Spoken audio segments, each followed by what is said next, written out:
views expressed on this program are those of the hosts, guests, and callers, and are not necessarily those of this station, its management, or other advertisers. You're listening to Transformation Talk Radio.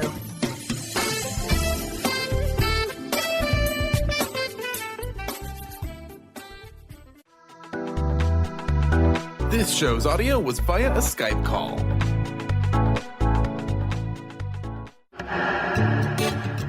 Get fired up for Spirit Fire Radio with your hosts, Dorothy, Riddle, and Steve Kramer.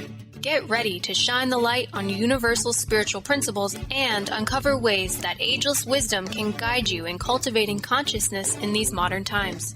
Bring purpose to your life through practical spirituality and add to your awareness with Spirit Fire Radio. Now, here are your hosts, Dorothy, Riddle, and Steve Kramer.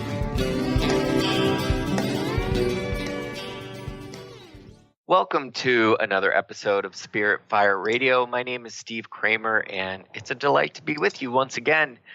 I'm here with my co-host, Dr. Dorothy Riddle. Hi, Dorothy. Hi, Steve. Great to be with you. Are you staying warm? Trying to. Well, we just have to focus in our heart, right? And generate the warmth of the heart.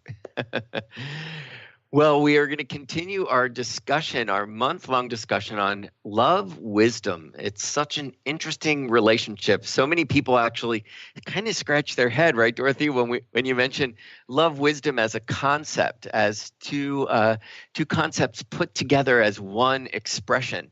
So we're going to talk about what gets in the way of expressing this love wisdom. But before that, maybe just a few words on their relationship. So I would say, Dorothy, that when we talk about love in this way in relationship to wisdom, we're talking about an unconditional love, an understanding that we are interconnected, that we are interdependent. And it is an understanding of that relationship that is inherent to all human beings. So it's a little bit beyond, or quite a bit beyond, this sort of personal love that we think of. And wisdom is about relationship as well. It is about the livingness and the knowledge that we are all connected. So when you put them together and you sort of live from that place, it generates a quality of a very unique quality of presence that embodies, right? Consideration. It embodies cooperation and compassion, empathy, all of that. Anything you'd like to add? How was that, Dorothy? Well, I think that's great. I would just like to qualify it a bit, because I think when we hear the term unconditional, we can equate that with kind of an anything goes. And I just wanted to share with our listeners, I'm going to give a quote from the Dalai Lama in just a moment for this particular show. But one of the times that I heard the Dalai Lama speak, he took questions from the audience. And one of the questions that he got was, is it ever appropriate to to kill someone? It wasn't just harm, to kill someone. And I'm sure from the way the question was phrased that the asker was expecting him to say, no, it's never okay, as a Buddhist, that he would say that. And what he said instead was, it is not only okay, but it is, he didn't say required, but basically it is what you should do if someone is generating bad karma by harming others. You need to stop that cycle of the bad karma, but you have to do it from a position of compassion. You can't do it from a position of hostility or anger. So with compassion and love, you put restraints on the person, or you put final restraints. So very much like what we talk about as tough love. So the caring is there, but it's not anything goes. And to me, that's what the wisdom is about, is sound judgment of how that energy is applied, how it works out in the world. Yes, like a deep understanding of consequence, even of this idea of cause and effect. That's right. Yeah. Yeah. Yes. Yes. Yeah. When I say unconditional, I think for me that means personal versus impersonal. So I appreciate that distinction. Very good. How about a quote? The lovely Dalai Lama, always full of wisdom. So the quote I picked out for today is, "People take different roads seeking fulfillment and happiness. Just because they are not on your road doesn't mean they've gotten lost." Well, and that I thought that was a beautiful expression of the fact that, we live our lives in we live out our lives in many different ways. And one of the things that gets in our way, and one of the reasons why we might think that they got lost, is we forget that we actually are all part of the one life. We all share in common an energetic field. We are all part of each other. Even the people that we don't like or we don't respect, we are connected to them. And so one of the barriers to expressing love wisdom is a belief that there is not a commonality, that somehow some people are better than other people, or at least different from other people. Yes.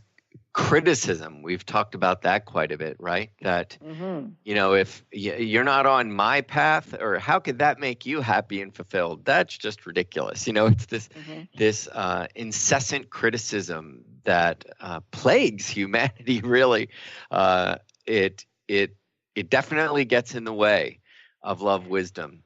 Yeah, and actually within the Ageless Wisdom teachings, criticism is one of the faults that is mentioned over and over again, because it creates separativeness, the great heresy of separativeness, of Indeed. Believing that somehow we are different from and separate from other people.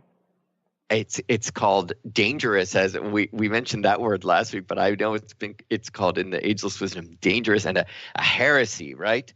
Right. But it's true. I mean, when you think about it, and just give it a try, really try to go a week without criticizing, and for your criticisms to be, we've talked about critical thinking, and that being different than criticism, and trying to notice when your words or thoughts or actions create separativeness, not distinction, but separativeness between you and another. And I heard that the interview between President Obama and Prince Harry, talking about the internet, and he is so wise. We were talking last week about Oprah and her wisdom. I think I've never heard such a wise speaker as Barack Obama. And he's so eloquent, and he was talking about the internet and just basically saying that this technology, although it connects us, it also can divide us, because we find ourselves in little groups, and it doesn't promote ways of finding common ground. And he basically was saying that people find themselves in these little chat rooms or these ideologies, and they get just one idea put on the other, and if it turns out that idea is filled with discrimination or separativeness or cruelty or hate toward another, it's so easy to find others that have a like mind, and with no sort of interaction with anybody else, you become very isolated. And what he was saying was, you basically have to get out, and meet people. You've got to get offline, get out in communities, meet somebody and connect with them, even if you don't like them. He says, meet in a pub, get to know each other. And it might turn out that you might say face to face, well, you're more complex than I thought. Maybe you're a good dad, or we like the same baseball team, but in a sense, find something you've got in common. But that the internet can be very dangerous in the ways that it separates us. It's very I think that is so true, and it's also the internet is based on language, right, that we use, and we need to be careful about that language. We were talking last week about the fact that people are multidimensional, they're not unidimensional, but we tend to use language that is unidimensional. So we say, he's a white supremacist. Well, he's not a white supremacist. He may believe in that ideology, but he may also be a father, a soccer coach, a husband, a police lieutenant. There are many other aspects to what he does and who he is, and that complexity gets lost in the language that we use, and also in that dynamic on the internet that you were describing. Yeah, and it's a two-way street. People start to believe that they are their ideologies as well, and it's where we really need to come together as human beings, actually be in relation. Again, that word relation with love, wisdom, that's where we find our commonality. So again, what gets in the way of love, wisdom is this, lack of commonality. And it does, the internet certainly does, as much as it connects us, boy, oh boy, does it have a tendency to keep us in separation. Indeed. We need to get together. We talk about that so much on the show, right, Dorothy, that, it's really about action. It's really about, it's one thing to have these ideas and spout them, but man, you've got to put it to action. And as soon as you do, you will see, if that action is really, if that action really doesn't apply to the way that life works, it will report that back to you. But if it just stays in your head, it's not so useful. You've got to get out there and put it into use. In both ways. Yeah, in both and the good and the bad. Yeah, that's part of where we have the love wisdom together. Is the wisdom is the application of the love energy. Yeah. So right there in our topic, it's contained. Beautiful, Dorothy. We're going to go to our first break. Wonderful conversation. We will pick it up where we left off just after these messages.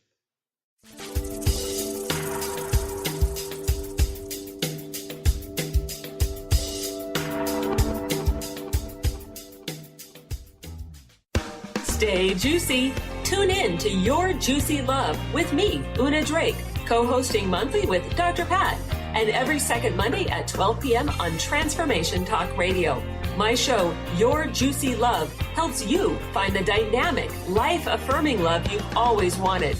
Transform your relationships and bring peace, joy, and juicy, juicy love to planet Earth. For more information, visit unadrake.com. Tune into the wisdom of your soul for guidance on living a joyful life. On Soul Wisdom Radio, Wendy will provide inspiration to raise your vibration and connect with your higher self and guides. Learn how to balance your ego and to progress spiritually on Soul Wisdom Radio with Wendy Rose Williams.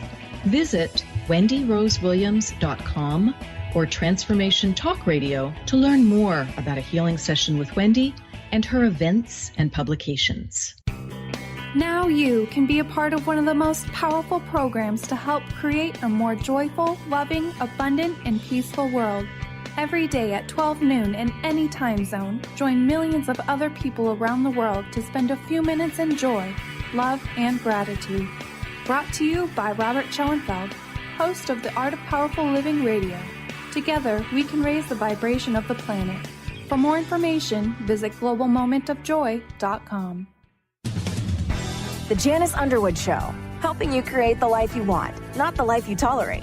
Tune in each Monday, 9 a.m. Pacific on Transformation Talk Radio as Janice delves into the life creator system and the next step in your spiritual evolution.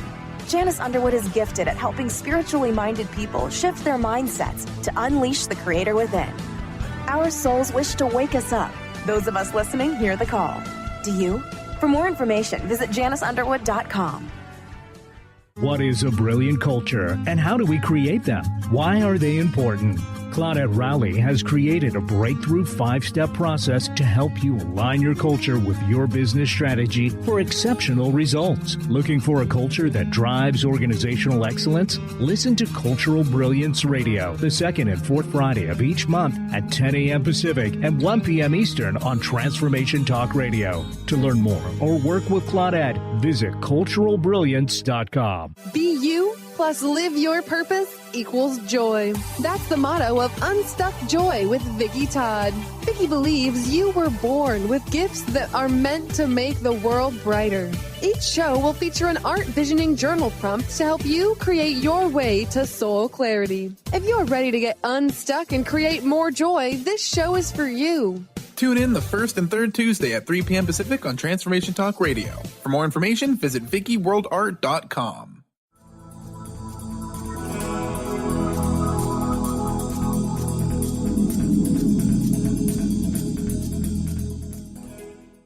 Welcome back. We are continuing our discussion of barriers that get in the way, that barriers to expressing love wisdom.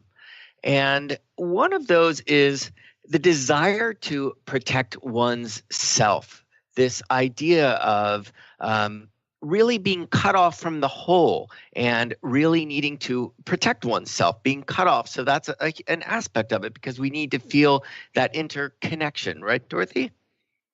Yeah, and the irony is that we often feel that in order to protect ourselves, we have to close off. And yet, by closing off, we no longer have the protection of the energy flow of the whole. So it is very much a contradiction. We talked about that a lot last week, about being seen, the need to be met.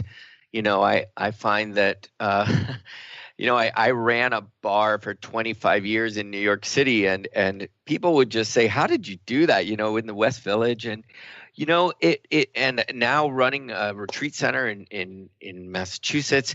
And it is that I understand that people just need to be met. You would see people that would they were really just going to, they were just going to ease the pain with alcohol. But if you just met them as another human being, you saw that actually all of that wasn't necessary, that they came alive. These were people that were really, in so many ways, shut down and just needed an ear, or just needed a kind gesture, or someone to look them in the eyes and say, I hear you.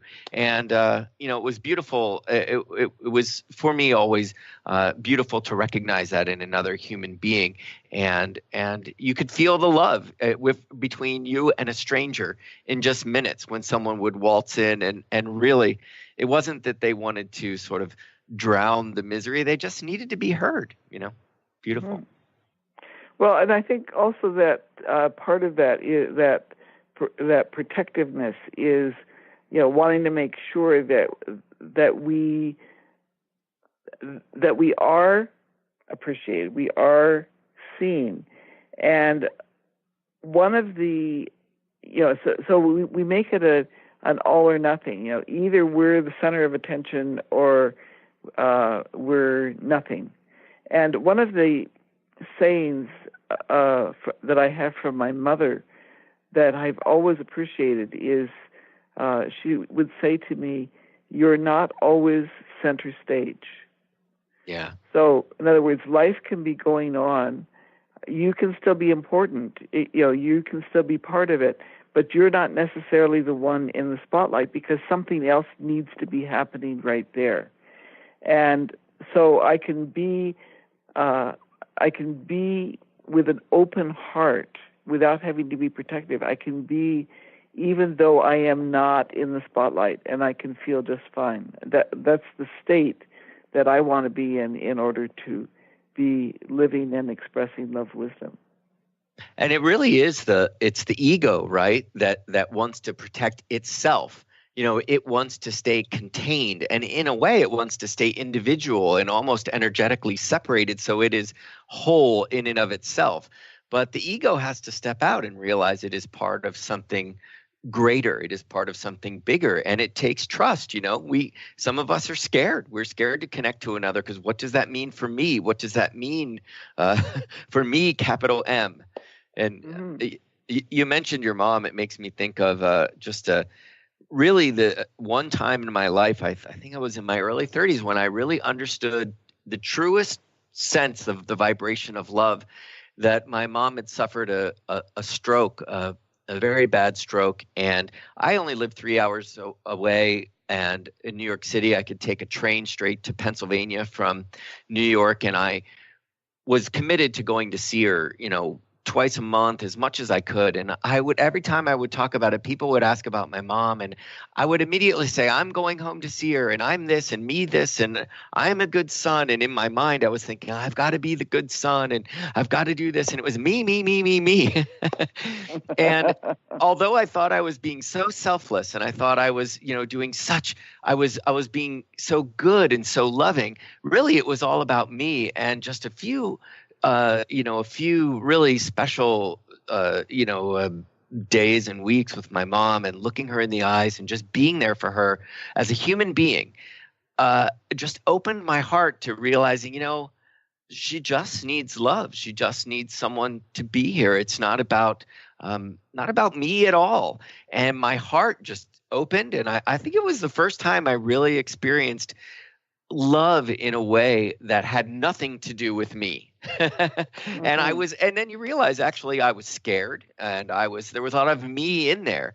And so I was actually protecting myself in so many ways, and it was keeping me cut off to what was necessary, which was just simply love. Mm-hmm. Yeah. Mm-hmm.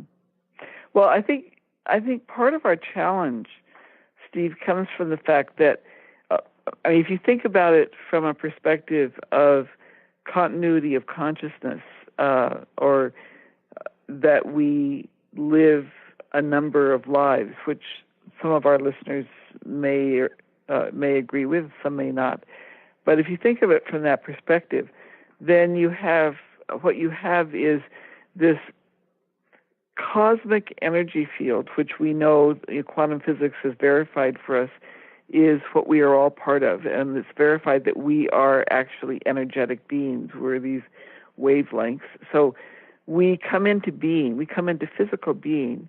And what we're doing, what we're having to learn, first of all, is how to separate ourselves out of this huge cosmic energy field. So the process of individuation, of experiencing ourselves as individuals, is an important one.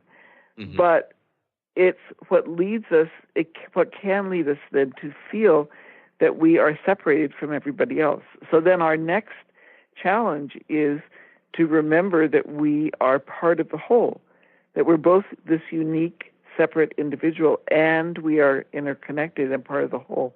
And that, to me, is actually the challenge of human existence, is being able to hold both of those awarenesses at once. And that's how we express love wisdom, is knowing that we are connected and knowing that we have our own individual heart center from which we can express that connectedness. Yes, we talked about that a bit last week, about this idea of the personality and the soul. Mm-hmm. And it's what you're really talking about, this idea of ego versus soul, which is that soul that lives on, that continues our own individual consciousness, but that we're here as an individual with a personality that will do things its own way. But if we can realize that we're part of that bigger whole all along, I've always loved it described as a vehicle, that the personality is a vehicle for the soul. And so if we realize that we've all got our own brain, we've got our own heart, we've got our own emotions, but yet stay connected to the greater, to the bigger, it allows so much to come in, right? It allows so much for us to receive so much in the way of love and in the way of wisdom. Mm-hmm. Just as a side note for our listeners, I don't know if anybody out there has read this book, but it was one of the first books that gave me some awareness of that interconnectedness, and that's Jane Roberts' book, The Education of Oversoul 7.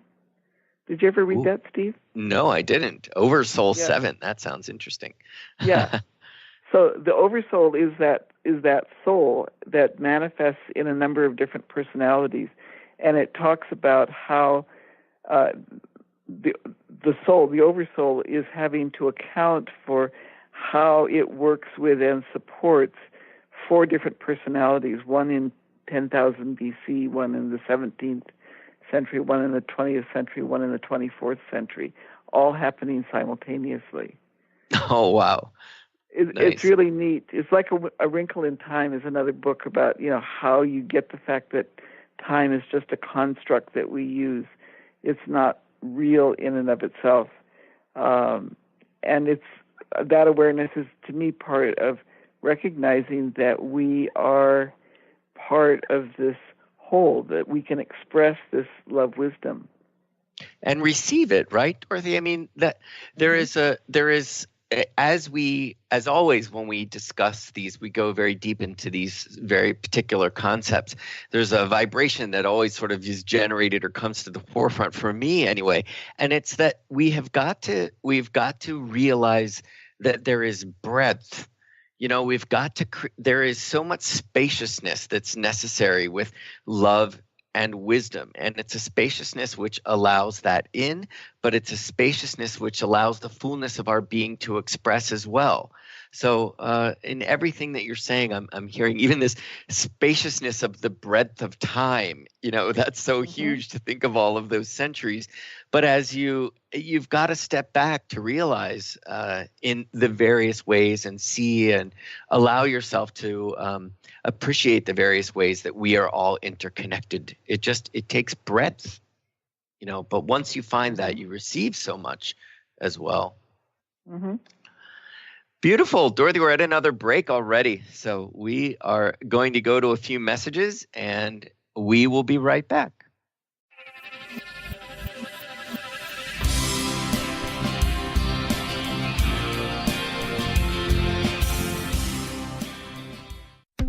Winning at the game of money. Lynn Brown is now offering Full Spectrum Finance, a progressive 12-month program that will help you to navigate through the mechanics of financial expansion. Finally, a financial planner who looks at the full spectrum of money and abundance. Engage you in the mental, physical, and energetic aspects of finance. This is Full Spectrum Finance. Are you ready to get into it? For more information, go to fullspectrumfinance.com.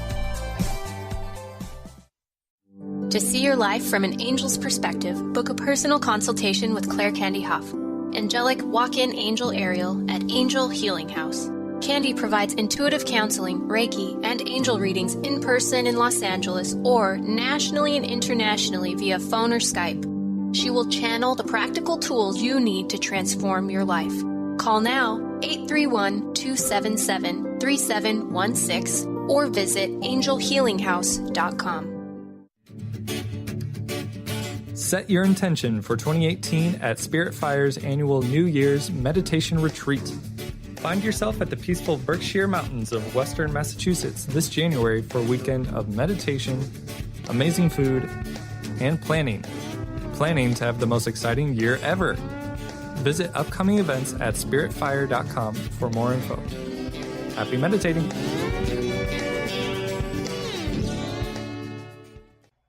Integrate spirituality into your everyday lives on Universe Soul Heart Radio.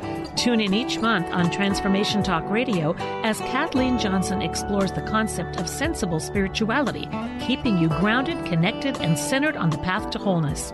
Kathleen has dedicated her life to facilitating holistic healing and wholeness in others. Listen to Universe Soul Heart Radio and learn how to flourish, grow, and impact all we do on planet Earth. For more information, go to universesoulheart.net. What if your body and mind were the compasses to the secrets, mysteries, and magic of life? Glenna Rice, co-host of The Questionable Parent, is inviting you to access all that is possible. Glenna is a 10-year certified veteran access consciousness facilitator who offers an amazing variety of life-changing classes and workshops. Work with Glenna from anywhere, with teleclasses and workshops all over the globe. To learn more and see Glenna's current schedule of events, classes, and workshops, visit glennarice.com. Choose the new earth on the Cornelia Stephanie Show. Tune in each week on Transformation Talk Radio as Cornelia takes listeners on an odyssey of higher consciousness to inspire, educate, and empower. Cornelia guides people on the path of self-healing, peace, and liberation. The Cornelia Stephanie Show is your catalyst for anchoring heaven on earth on a global scale. For more information, go to corneliastephanie.com.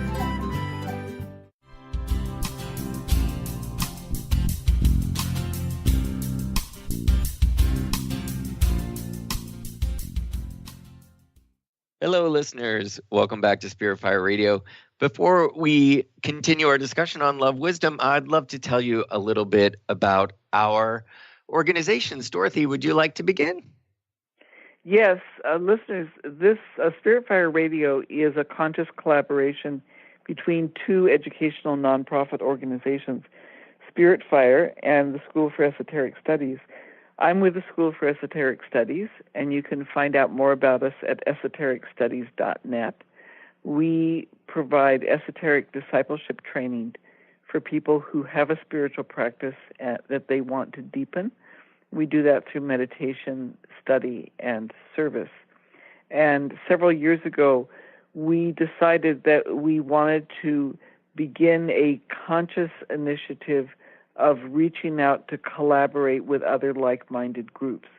So if you as a listener belong to a group that would be interested in collaborating with the School for Esoteric Studies, you'll find information about that collaboration at esotericstudies.net. And Spirit Fire is one of our collaborations that we are very excited about. This radio program is one of the projects that we're doing together. And it's a delight to work with you, Steve. Yes. If we could all just lead every moment as if it was a conscious collaboration, right? Is the universe just not consciously collaborating with us to create the now? So I am with Spirit Fire, which is as well an educational nonprofit focused on generating awareness and reminding people of the importance of bringing spirituality into your everyday life. And we do that through online classes, an online meditation program called The Practice of Living Awareness. And we're doing a round of meditations right now. It's free online. You can find out more about that and our programs and our retreat center where we host meditation retreats at spiritfire.com. And indeed, this is a lovely collaboration. And Dorothy, right? It generates. We've been generating love wisdom, wouldn't you say? Yes, I would. Yes, I would. It really does come from. It really comes from participating with another and seeing what you have in common, seeing what another. In our instance, what can this organization? What do they bring to the table that's different from us that we can learn from? And what do we bring to the table that's different? And when we put that all together, we generate something new. And it's got that love wisdom vibe to it. It's beautiful. That's right. That's right. So, and one of the things that gets in the way, Steve, that we're going to talk about is the whole issue of being unwilling to release anger or hurt, or indeed release an attachment to being harmful to others. So anything that blocks energy will block the energy of love wisdom. Yeah, that cuts it off, if you will, right? We've said that a lot. You can just feel when we're hurt, we feel cut off from the whole. Or when we're angry, we are in separation deliberately, right? You over there. You either stay there or I'm going to come over and show you the difference between you and me. And it keeps us, it is in separation. And so we can't be open to, we're not open to that largesse that we were talking about in the last segment. And I want to refer back to the month that we spent on forgiveness. And we talked about the importance of releasing anger, releasing pain as being important for ourselves. We're not doing it for somebody else. We're doing it for ourselves, because as long as we hold on to that knot of energy, we are not part of the free flow of the cosmic energy field. We have cut ourselves off. And we talked a bit as well about transformation, did we not? And that's the beauty. That is where wisdom arises, right? I mean, once we make a choice to effort, it takes effort. Again, we were back to effort, but once we make a choice to heal for ourselves, to release hurt and anger, to explore, even be open to it, to feeling it and moving beyond it, it is transformation takes place, and it takes time, and it is within that transformation that we learn so much, and we come to understand the various ways that we are supported through our interconnectedness. So it generates love wisdom just from the very moment you move toward inclusiveness, or you move toward healing, which is making something whole again, which is inclusive by nature. You start to generate that in some way. That's so true. And I think one of the important points is that while we talk about love wisdom and we say that it's the basic energy of our universe and it's so important, whenever we harm ourselves, which we can do by hanging on to resentments and past hurts, or we harm other people, whether it's through what we think of them or what we say to them or how we act, we are cutting ourselves off from that energetic whole. And it's not possible for us to be expressing that loving energy. And I guess that what concerns me, Steve, is I find that many people aren't aware of the frequency with which harm is modeled for us. It's modeled in the language that we use. It's modeled in what we see in the media. It's modeled in the ways in which the tweets that come out. Whatever it is, it's so pervasive that people don't even pay attention to it. Well, and that the objective of that harm is often the suppression of expression. That's right. That's right. And that is what gets so harmful. We were talking about Oprah's speech last week, and one of the things that was so powerful about that speech is the information that came through. She was talking about a woman who I'd never heard of, Reese Taylor, who was coming home from church in 1944 in Alabama, and she was abducted by 6 armed white men and raped and blindfolded. And she told this story about an NAACP worker who took her case, and it was none other than Rosa Parks, who would many years later, 10 or 11 years later, choose not to get up out of her seat in the whites only section of the bus and really begin the civil rights movement. And here I had no idea that, that she was even a part of that. And so much comes forward from that. Number one is that, this Reese Taylor was very scared and was, at that time, there was no justice for somebody.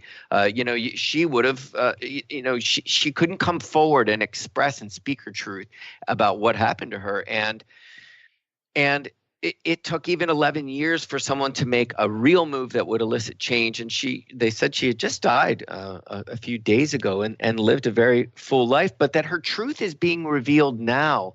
You can see how harm that is really, it is systematic, that even the expression of her experience coming out to our greater knowledge, we all know who Rosa Parks is, but that incident probably inspired her so much so, to make that move of staying seated on that bus in Montgomery.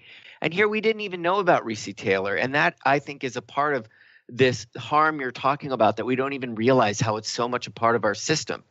It's the result of that harm that we are only hearing about her today. It does take time, but it's wild to me. Yeah, and I think I've shared before on this program the fact, when we were talking about harmlessness, the fact that when I was writing my book on positive harmlessness in practice, I contacted the organization that keeps track of hate crimes in the United States and pointed out that on their list of hate groups and hate crimes, they did not deal with misogyny. And the response I got back was it was so pervasive that they couldn't, single it out. That would be all it would be on the website, would be misogyny. And you have, as Oprah said when she gave her talk and in response to questions, is that she doesn't know any woman who has not experienced sexual harassment, sexual abuse. And so it's coming out now through the Me Too movement, but we have a long ways to go before we are really aware of all of the many, many ways in which we generate harm and thereby cut off this love, wisdom energy, which is so critical to our common good. Yeah, I really respect that. She did say a new day is dawning. She certainly didn't say it's here. She said we got a long way to go. And what I really respect is so many of these powerful Hollywood women are saying, listen, this isn't about us. We're privileged. It is about the people whose names we'll never know. It's about the domestic workers and the farm workers and the factory workers and on up. But that, it is so prevalent. And again, that Me Too, once again, she explicitly said it's one thing to create a hashtag, but you've got to get out there and do something. You got to set up a legal defense fund and put a bunch of $1 million in it. Right. You've got to get out there and do it. Yeah. Well, we're going to go to another break and continue this conversation, and we will be right back after this.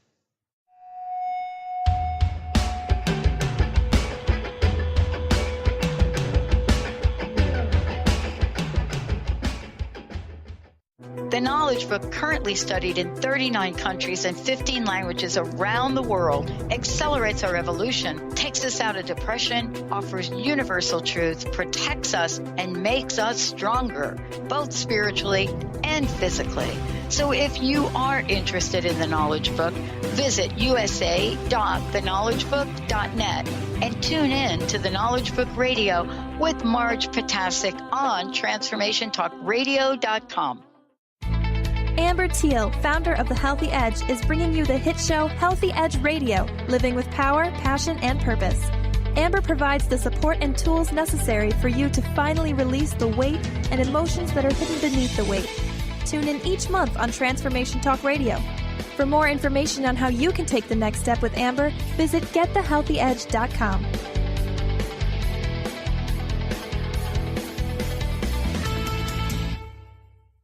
Isn't it time to put your health first, to give yourself the gift of whole body wellness? What if embracing unconditional love and self-care was the first step to wellness? Could you honor that for yourself?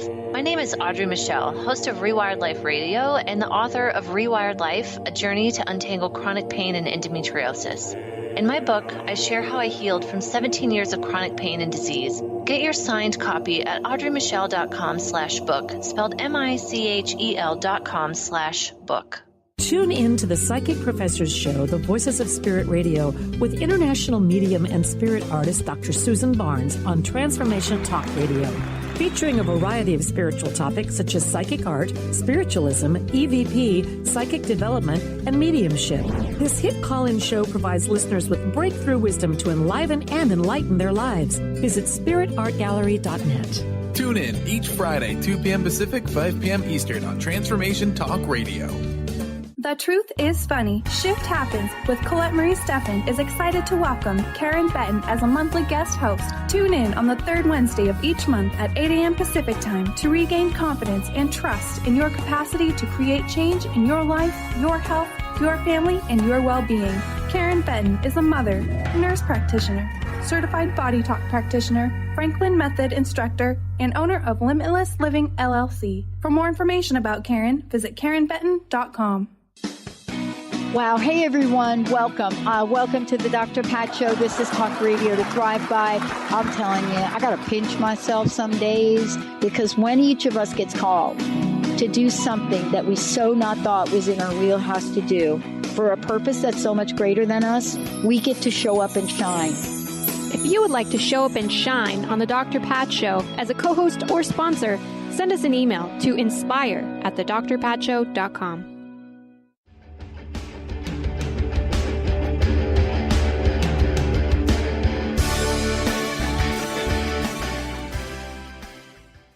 Hello, listeners. Welcome back. I just wanted to pick up the conversation where we left off. We were talking about the Me Too movement and its relationship to love wisdom. We were talking about, about speaking your truth and having the opportunity to speak your truth and releasing hurt and anger and the process of that. There's an aspect of being accountable for your actions, that, if we refuse to take responsibility, if we refuse to be, take accountability, we cut ourselves off from love wisdom. We might think it again comes almost back to protecting ourselves, Dorothy, which is what we were talking about earlier, that, responsibility is a keynote of the soul, which is, I am willing to take responsibility for my actions. And I think we've seen in some instances of this whole sort of movement, we've seen people come to the forefront and say, I want to speak my truth, and it is not one I'm proud of, but I want to, in a sense, what they're saying energetically is I'd like to come back in the game. I'd like to connect. I'd like to reconnect, because I've been cut off from my truth. Yeah. Well, and I think that, when we think of it, I really like what you shared about responsibility being the keynote of the soul, because if we think about the soul as representing that or encompassing that connective energy, which is love wisdom, then we know that when we are responsible for our actions, when we are when we're acting from a position of detachment rather than attachment, when we are focused on the common good, then we are part of that energetic flow, which is love wisdom. And so responsibility is absolutely key. And I think, relating it again to the Me Too movement, we've seen very different responses from various males that have been accused or that have recognized their own behavior. We have some who have absolutely denied that they have done anything, including our U.S. president.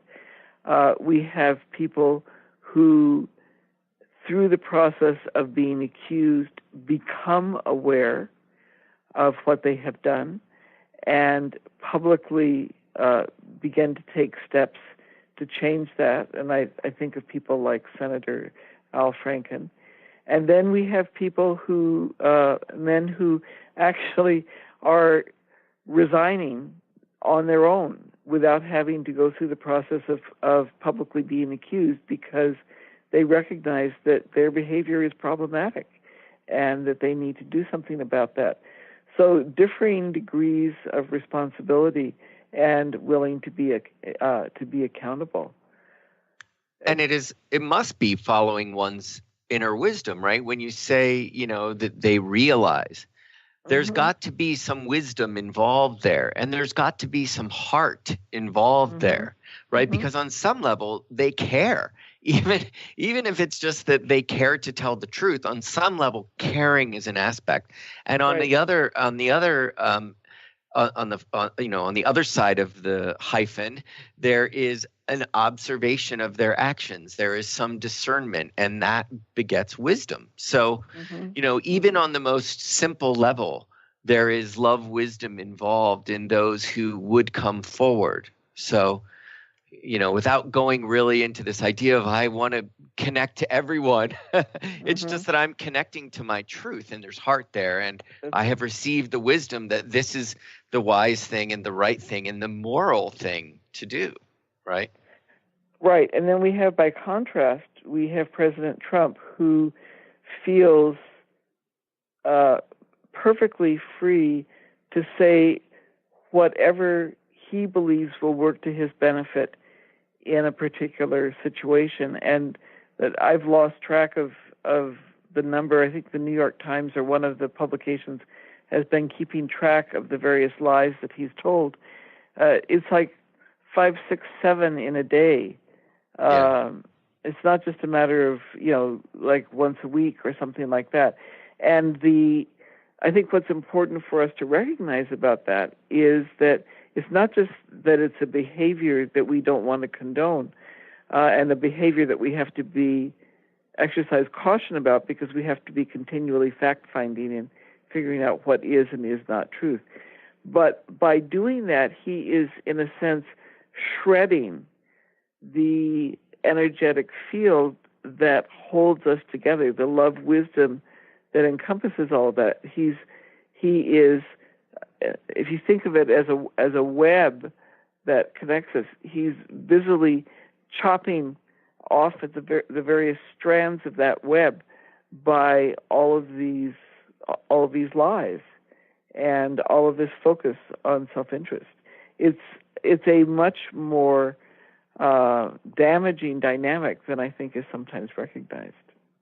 Yeah, absolutely. I keep thinking of the word cohesion. We talked about coherence, and when you say that we are all scrambling to find the truth, it's true. And you hear the word distraction come up a lot, and what it does is it actually keeps us from being together and in cooperation, because we're also angry and critical all the time, because we're being forced to be critical.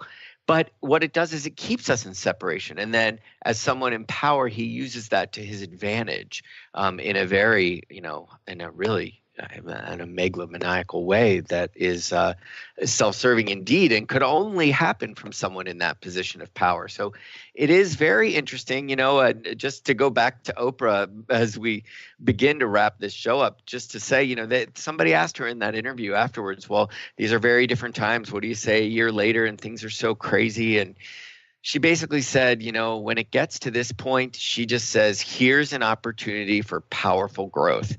That, how do we use this opportunity to elevate ourselves from what's happening? And what you hear in what her saying is the word we, right? That's right. How do we elevate? How do we still maintain this, understanding that we are all still united and together, and rise above it? Mm-hmm. May it be so. May it be so, right, Dorothy? Absolutely.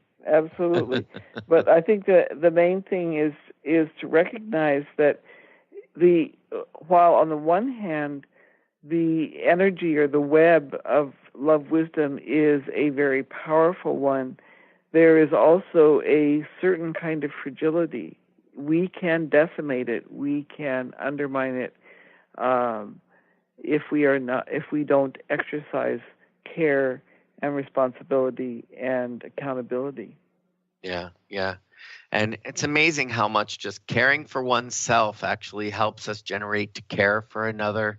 And it is a process. It really is a process, as you say, that balance of being an individual, which we all are, but constantly understanding that we are a part of a greater whole. And that balance between the two, is constant.